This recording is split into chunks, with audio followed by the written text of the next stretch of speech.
Janaki versus state of Kerala സിനിമയ്ക്ക് പ്രദർശനാനുമതി നിഷേധിച്ചതിനെതിരെ ഹർജിയിൽ കടുത്ത നിലപാടുമായി ഹൈക്കോടതി. റിവ്യൂ കമ്മിറ്റിയുടെ തീരുമാനം എന്തെന്ന് സെൻസർ ബോർഡിനോട് ഹൈക്കോടതി ആരാഞ്ഞു. കൃത്യസമയത്തിനുള്ളിൽ നിലപാട് വ്യക്തമാക്കിയില്ലെങ്കിൽ കോടതിയലക്ഷ്യ നടപടി നേരിടേണ്ടി വരുമെന്നും ഹൈക്കോടതി. വിവരങ്ങളുമായി സാലി മുഹമ്മദ് ഞങ്ങളുടെ പ്രതിനിധി ചേരുന്നത്. സാലി, എന്തൊക്കെയാണ് കോടതി ഈ വിഷയത്തിൽ പറഞ്ഞത് ഹർജി പരിഗണിക്കവേ?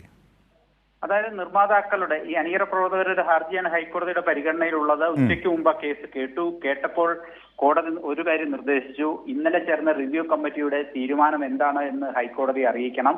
അത് ഇന്ന് 1:45 തന്നെ അറിയിക്കണം. ആ 1:45 അറിയിച്ചില്ലെങ്കിൽ കടുത്ത നടപടി, കോടതിയലക്ഷ്യ നടപടിയിലേക്ക് തന്നെ നീങ്ങേണ്ടി വരും എന്ന് ചൂണ്ടിക്കാട്ടിയിരുന്നു. ഇപ്പോൾ അല്പം മുമ്പ് ജസ്റ്റിസ് നഗരേഷ് ആ സിറ്റിംഗ് ആരംഭിച്ചിട്ടുണ്ട്. അപ്പോൾ കോടതി 1-2 ചോദ്യങ്ങൾ ഇപ്പോൾ ചോദിച്ചു. അത് ചോദിക്കുന്നത് എന്തിനാണ് കഥാപാത്രത്തിന്റെ പേര് മാറ്റുന്നത് എന്നാണ് കോടതിയുടെ ഒരു ചോദ്യം. ജാനകി എന്നത് ഒരു പൊതുനാമമാണ്, അത് ഏതെങ്കിലും ഒരു മതത്തിന്റെ പേരായി മാറുന്നത് എങ്ങനെയാണ് എന്ന ചോദ്യങ്ങളൊക്കെയാണ് കോടതി ഇപ്പോൾ ചോദിക്കുന്നത്.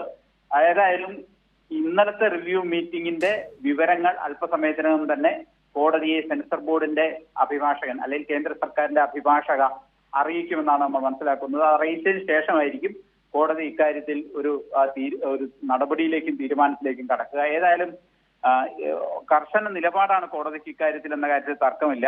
നമുക്കറിയുന്ന പോലെ സുരേഷ് ഗോപി നായകനായ Janaki versus state of Kerala എന്ന സിനിമയ്ക്ക് സെൻസർ സർട്ടിഫിക്കറ്റ് ആദ്യം അക്കാര്യത്തിൽ ഒരു വ്യക്തതയില്ലാത്ത നിലപാട് സ്വീകരിച്ചു. അതിനുശേഷം ഇന്നലെ മുംബൈയിൽ റിവ്യൂ കമ്മിറ്റി ചേരാൻ തീരുമാനിച്ചു. ആ റിവ്യൂ കമ്മിറ്റി ചേർന്നതിന് ശേഷം പുറത്തു വന്ന തീരുമാനം അനുമതി നൽകേണ്ടതില്ല, പേര് മാറ്റണം എന്നുള്ളതാണ്. അതിന് കാരണമായി പറഞ്ഞത് ജാനകി എന്ന് പറയുന്നത് സീതയുടെ പേരാണ്. ഒരു ദൈവത്തിന്റെ പേര് ഒരു സിനിമയിലെ കഥാപാത്രത്തിന് ഇടുന്നത് ശരിയല്ല എന്നുള്ള അങ്ങേയറ്റം വിചിത്രമായ നിലപാടാണ് കേന്ദ്ര സർക്കാരും സെൻസർ ബോർഡും സ്വീകരിച്ചിരിക്കുന്നത്. അതേ നിലപാട് തന്നെയാണ് ഇന്നലെ ചേർന്ന റിവ്യൂ കമ്മിറ്റി മീറ്റിംഗിലും ഉണ്ടായത് എന്നതാണ് അനൌദ്യോഗികമായി ലഭിക്കുന്ന വിവരം. സിനിമയുടെ അണിയറ പ്രവർത്തകർ, സംവിധായകൻ അദ്ദേഹത്തിന്റെ ഫേസ്ബുക്ക് പോസ്റ്റിൽ അനുമതിയില്ല എന്ന തരത്തിൽ ഫേസ്ബുക്കിൽ പോസ്റ്റ് ചെയ്തിട്ടുണ്ട്. അതിൽ ഔദ്യോഗികമായി ഇതുവരെ കേന്ദ്ര സർക്കാരോ സെൻസർ ബോർഡോ വിവരം പറഞ്ഞിട്ടില്ല. പക്ഷെ അല്പസമയത്തിനകം കേന്ദ്ര സർക്കാരോ സെൻസർ ബോർഡോ ഇക്കാര്യത്തിൽ വിവരം കോടതിയെ അറിയിക്കേണ്ടി വരും. ഇത് അറിയിക്കുമ്പോൾ എന്താണ് എന്ന് വ്യക്തതയോടെ പറയുകയും ചെയ്യാം. പക്ഷേ അതിനേക്കാൾ പ്രധാനപ്പെട്ടത് ഇന്ന് ജസ്റ്റിസ് എൻ നഗരേഷ് ചോദിച്ച ഒരു ചോദ്യമാണ്. എന്തുകൊണ്ടാണ് ഈ കഥാപാത്രത്തിന്റെ പേര് മാറ്റണം എന്ന് ആവശ്യപ്പെടുന്നത് എന്നാണ് കോടതിയുടെ ചോദ്യം. ജാനകി അത് ഒരു പൊതുനാമമാണ്. ആ പൊതുനാമം ഒരു കഥാപാത്രത്തിന്റെ പേര് മാത്രമല്ലേ ഉള്ളൂ എന്ന അങ്ങേയറ്റം ഗൗരവതരമായ ചോദ്യമാണ് കോടതി ഇപ്പോൾ സെൻസർ ബോർഡിനോട് ചോദിച്ചിരിക്കുന്നത്. ഏതായാലും കേന്ദ്ര സർക്കാരിന്റെ അഭിഭാഷക കോടതിയിലുണ്ട്. അവരുടെ നിലപാടും വിശദീകരണവും അല്പസമയത്തിനകം അറിയിക്കും എന്ന് തന്നെ കരുതാം. തീർച്ചയായും അത് തീർപ്പ് വരട്ടെ. അതിനു മുമ്പ് കോടതിയുടെ ഇപ്പോഴത്തെ പരാമർശത്തിൻ്റെ അടിസ്ഥാനത്തിൽ നമുക്ക് ചർച്ച ചെയ്യുന്നതിൽ ഒരു അനൗചിത്യമുണ്ട്. പക്ഷേ ഈ വിഷയത്തിൽ കോടതി ചോദിച്ച നിർണായകമായ ചോദ്യം പ്രസക്തമാണ്. ജാനകി എന്ന പൊതുനാമത്തിന് എങ്ങനെയാണ് ഇത്തരത്തിലൊരു മതചിത്രം അല്ലെങ്കിൽ മതഛായ വരുത്തുന്നത് എന്ന ചോദ്യം. അത് കോടതി ഏത് വിധത്തിലാണ് ഇതിനെ സമീപിക്കുന്നതെന്നതിൻ്റെ സൂചന കൂടിയായി നമുക്ക് കാണേണ്ടതുണ്ട്. മാത്രമല്ല, ശ്രീരാമൻ്റെയും സീതയുടെയും ലക്ഷ്മണൻ്റെയും ഒക്കെ പേരിലുള്ള സീരിയലുകളും ചിത്രങ്ങളും ഒക്കെ ഉള്ളതാണ്.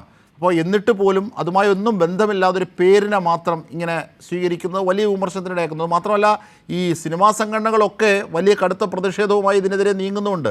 ഈ വിഷയത്തിൽ ഇതിലെ താരവും കേന്ദ്ര സഹമന്ത്രിയുമായ സുരേഷ് ഗോപി ഒരു വാക്കും പറഞ്ഞിട്ടില്ല. അത് സിനിമാ സംഘടനകൾക്കിടയിലും അതിൽ വിയോജിപ്പുണ്ട് എന്നാണ് അറിയാനാകുന്നത്. സാലി മുഹമ്മദ്, കോടതിക്ക് പുറത്തേക്ക് ഏതായാലും സിനിമാ സംഘടനകൾ പ്രത്യക്ഷ സമരത്തിലേക്ക് നീങ്ങുകയാണ്. തിങ്കളാഴ്ച തിരുവനന്തപുരത്ത് സെൻസർ ബോർഡ് റീജിയണൽ ഓഫീസിന് മുന്നിൽ സമരം പ്രഖ്യാപിക്കുകയും ചെയ്തിട്ടുണ്ട്. അല്പം മുമ്പ് FEFKA general secretary B Unnikrishnan ഇക്കാര്യം മാധ്യമങ്ങളെ അറിയിക്കുകയും ചെയ്തിട്ടുണ്ട്. അപ്പോൾ സിനിമാ മേഖല വലിയ പ്രതിഷേധത്തിലാണ്. അജിംഷാദ് സൂചിപ്പിച്ചതുപോലെ കൃത്യമായൊരു നിലപാട് ഈ സിനിമയിലെ കേന്ദ്ര കഥാപാത്രവും കേന്ദ്ര സഹമന്ത്രിയുമായ സുരേഷ് ഗോപി സ്വീകരിച്ചിട്ടില്ല എന്നുള്ള ഒരു വൈരുദ്ധ്യമാണ്. ഏതായാലും ഇന്ന് കോടതി പരിശോധിക്കുന്നതിന്റെ നിയമവശമാണ്. അതായത് ഒരു കഥാപാത്രത്തിന്റെ പേര് അതൊരു ദൈവത്തിന്റെ പര്യായമാണ് അല്ലെങ്കിൽ ദൈവത്തിന്റെ പേരാണ് എന്നതിന്റെ പേരിൽ ആ സിനിമയ്ക്ക് സെൻസർഷിപ്പ് നൽകുന്നത് തടഞ്ഞു വെക്കാൻ കഴിയുമോ എന്നതൊരു നിയമപ്രശ്നമാണ്. ആ നിയമപ്രശ്നമാണ് ഇപ്പോൾ കോടതി പരിശോധിക്കുന്നത്. കോടതി ചോദിക്കുന്നത് അത് തന്നെയാണ്.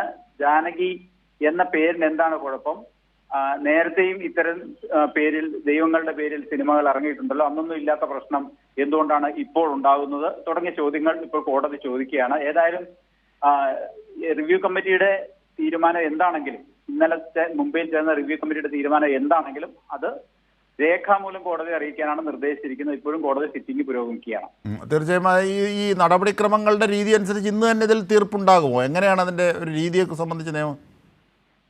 അതായത് കോടതി ഇന്ന് പോസ്റ്റ് ചെയ്തിരിക്കുന്നത് ഓർഡറിനോ ജഡ്ജ്മെന്റിനോ അല്ല. അതുകൊണ്ട് തന്നെ ഓർഡറോ ജഡ്ജ്മെന്റോ ഉണ്ടാകണമെന്ന് നിർബന്ധമില്ല. പക്ഷെ വേണമെങ്കിൽ ഒരു ഇടക്കാല ഉത്തരവ് കോടതിക്ക് പുറപ്പെടുവിക്കാം.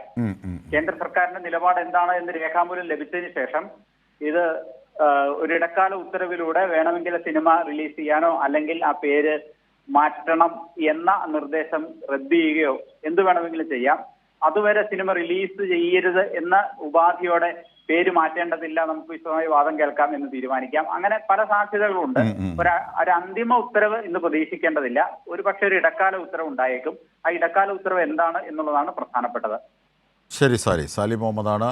തുടർന്നുള്ള മണിക്കൂറുകളിൽ സാലിയിലേക്ക് തന്നെ തിരികെ എത്താം ഇതുമായി ബന്ധപ്പെട്ട കൂടുതൽ വിവരങ്ങൾക്ക്.